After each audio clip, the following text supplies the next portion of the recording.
আরজিকরের ঘটনার প্রভাব এবার খেলার মাঠে।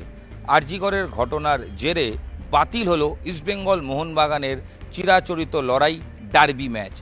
রবিবাসরীয় সন্ধেবেলা যুবভারতী ক্রীড়াঙ্গনে ম্যাচ ছিল ডুরান্ডের। সেই ম্যাচে মুখোমুখি হওয়ার কথা ছিল ইস্টবেঙ্গল বনাম মোহনবাগানের।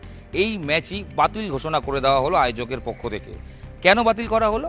ইতিমধ্যে যেটা জানা যাচ্ছে যে বিধাননগর কমিশনারেট যারা ম্যাচের দায়িত্বে থাকেন, কারণ সল্টলেকে ম্যাচটি হয়, তাদের পক্ষে পর্যাপ্ত নিরাপত্তা দেওয়া সম্ভব নয়। এই মর্মেই আলটিমেট ম্যাচ আয়োজন করা যাচ্ছে না। পর্যাপ্ত নিরাপত্তা দেওয়া সম্ভব নয় কারণ বর্তমানে যে আরজিকরের ঘটনার জেরে শহর জুড়ে যে অশান্ত বা উত্তপ্ত পরিস্থিতি বিভিন্ন জায়গায় তৈরি হয়েছে এবং ল অ্যান্ড অর্ডার মেনটেন করার জন্য পুলিশ সদা তৎপর। সেই কারণে প্রচুর পরিমাণ পুলিশ তাদের মোতায়েন থাকতে হচ্ছে এবং সেই কারণে সব পুলিশ যদি ম্যাচের দিকে চলে আসেন সেক্ষেত্রে ল অ্যান্ড অর্ডার মেনটেন করা একটা টাফ। এটা একটা জায়গা থাকছে, পর্যাপ্ত পুলিশ দেওয়াটা প্রয়োজন। কারণ একটা ডার্বি ম্যাচ মানে কমপক্ষে মাঠের ভেতরে 60 থেকে 65,000 দর্শক প্রবেশ করবেন, মাঠের বাইরেও কয়েক হাজার দর্শক থাকবেন এবং সেই চত্বরটা কিন্তু যথেষ্ট কড়াকড়ি নিরাপত্তা দেওয়া প্রয়োজন, নিরাপত্তার মধ্যেই রাখতে হয়। এবং শুধু গ্যালারি নয়, মাঠ নয়, তার যাতায়াতের ব্যবস্থা সব কিছুর দিকেই কিন্তু প্রশাসনকে নজর রাখতে হয়। কিন্তু ডার্বি আয়োজন করার ক্ষেত্রে যেরকম পরিমাণ পুলিশের প্রয়োজন, যেরকম নিরাপত্তার প্রয়োজন, সেটা কিন্তু সম্ভব নয়। বিধাননগর কমিশনারের পক্ষ থেকে এরকমটাই জানানো হয়েছিল বলে খবর উদ্যোক্তাদের কাছে এবং তারপর দফায় দফায় আলোচনা হওয়ার পর সিদ্ধান্ত হয় ডার্বি বাতিল হচ্ছে। ডার্বি বাতিলের ভবিষ্যৎ কী? যা জানা যাচ্ছে শেষ পর্যন্ত এই ম্যাচটি আর হবে না, পয়েন্ট দুদলকে এক এক করে ভাগ করে দেওয়া হবে। হয়তো শুধু এই ম্যাচ নয়, কলকাতায় ডার্বির যে নকআউট পর্বে সেমিফাইনাল ফাইনাল রয়েছে সেগুলো জামশেদপুরে স্থানান্তরিত করা হতে পারে।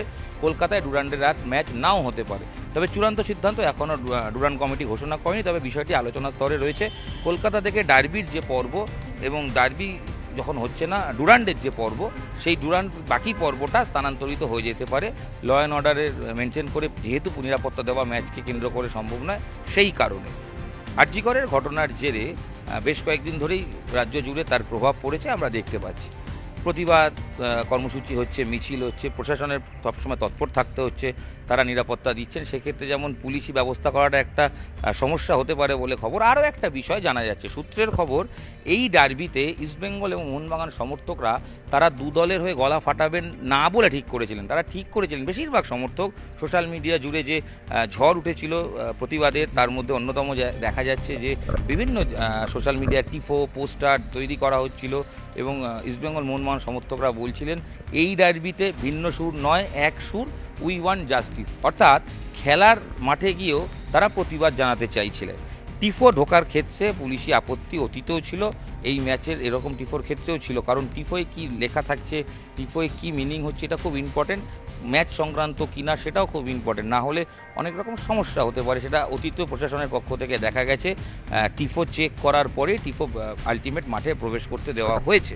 তো সেই জায়গায় দাঁড়িয়ে এরকম যদি একটি টিফো নিয়ে দু দলের সমর্থকরা ঢুকতে চান, সেক্ষেত্রে কী লেখা থাকছে, উই ওয়ান্ট জাস্টিস ডেফিনেটলি থাকবে, এছাড়া কোনো বার্তা থাকছে কিনা সেটাও একটা প্রশাসনকে ভাবিয়েছে। এবং পাশাপাশি আরও একটা বিষয়, যদি যারা খেলা দেখতে আসবেন আচমকা যদি তারা কোনোভাবে তারা বিক্ষোভ দেখাতে শুরু করেন, যদি এত পরিমাণ মানুষ আচমকা রাস্তায় নেমে আসেন, সেক্ষেত্রে ল অ্যান্ড অর্ডারও কিন্তু ঘেটে যেতে পারে।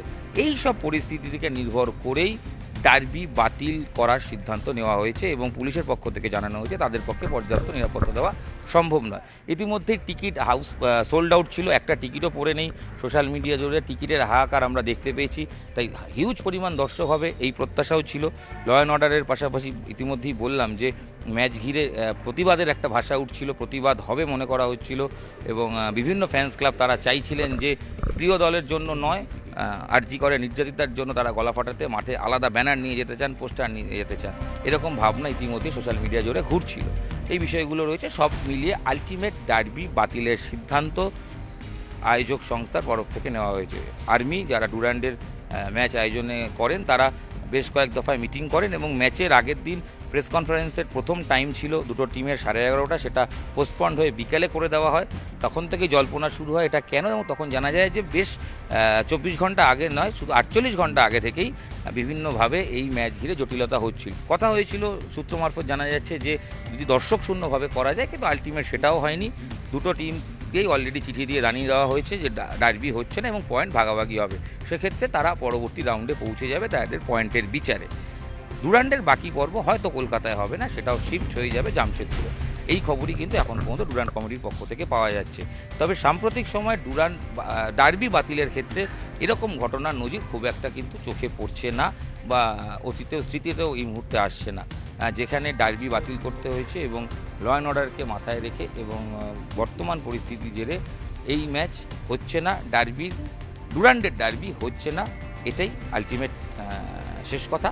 তবে টুর্নামেন্টের বাকি ভবিষ্যৎ কী তার জন্য অপেক্ষা করতে হবে ডুরান্ড কমিটির পরবর্তী সিদ্ধান্তের জন্য, এবং ইস্টবেঙ্গল মোহনবাগান সমর্থকরা তারাও মুখিয়ে থাকবেন, কারণ তাদের প্রিয় দল, তারা অলরেডি কোয়ালিফাই করছে পরের রাউন্ডে। পয়েন্ট ভাগাভাগি হলে দুটো দলই 7 পয়েন্ট করে পাবে এবং তারা পরবর্তী রাউন্ডে কোয়ালিফাই করবে। গতবারের চ্যাম্পিয়ন মোহনবাগান, গতবারের রানার্স ইস্টবেঙ্গল, তারা চাইবেন যে এবারও ডুরান্ডে তাদের সাফল্য ধরে রাখতে। তবে শেষ পর্যন্ত টুর্নামেন্টের বাকি ম্যাচ কোথায় হবে তার জন্য অপেক্ষা। তবে ডার্বি যে হচ্ছে না এবং অফিসিয়ালি কী কারণে হচ্ছে না সেটা নিয়েই নিউজ 18 বাংলা ডিজিটালে আপনাদের সঙ্গে আমি ইরণ রায়বর্মন ছিলাম। আশা করি স্পষ্ট করে বিষয়টি আপনাদের সামনে তুলে ধরতে পেরেছি। নিউজ 18 বাংলা ডিজিটালে, যেখানে সমস্ত খবর আপনি আপনার প্রিয় মুঠোফোনে পেয়ে যাবেন। খেলার এই ডার্বির খবর আপনারা পেয়ে গেলেন আমার মাধ্যমে। আমি ইরণ রায়বর্মন ছিলাম আপনাদের সঙ্গে। এবং অফিসিয়ালি আরও একটা বিষয়, সেটা হচ্ছে যে ডার্বি যে হচ্ছে না সেটা ইতিমধ্যেই কিন্তু ডুরান্ড কর্তৃপক্ষ মেল মারফত প্রত্যেককে জানিয়ে দিয়েছে। এবং আরেকটা বলার যে আরজি করের ঘটনার প্রভাব অবশ্যই এটা দিয়ে শুরু করেছিলাম, খেলার মাঠেও পড়লো, ডার্বি বাতিল হলো। এটা বলেই শেষ করবো এই ভিডিও। দেখা হচ্ছে নতুন ভিডিও, সঙ্গে থাকুন, দেখতে থাকুন নিউজ 18 বাংলা ডিজিটাল।